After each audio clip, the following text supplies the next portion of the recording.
Un passage de L'officier prussien de D. H. Lawrence, édité par Audiobooks, les nouvelles bilingues.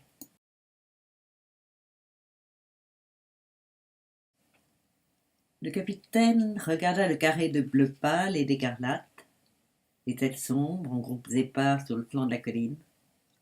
Cela lui plaisait. Le commandement lui plaisait. Et il se sentait fier.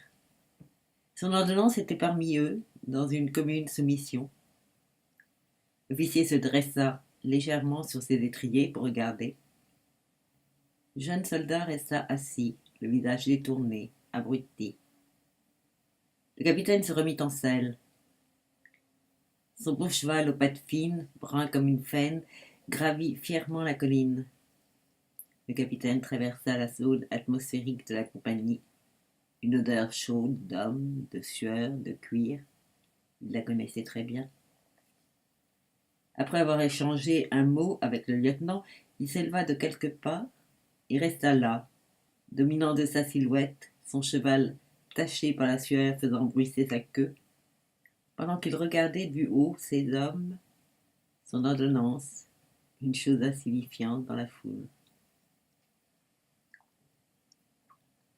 Le cœur du jeune soldat était comme du feu dans sa poitrine, et il respirait avec difficulté. L'officier vit en bas 3 des jeunes soldats, 2 seaux d'eau entre eux, traverser en chancelant un champ vert baigné de soleil.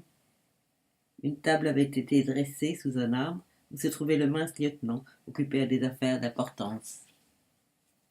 Puis le capitaine rassembla ses forces pour exécuter un acte de bravoure. Il appela son ordonnance. La flamme bondit dans la gorge du jeune soldat quand il entendit l'ordre, et il se leva, aveuglé, étouffé. Il fit son salut, se tenant en contrebas de l'officier. Il ne leva pas les yeux.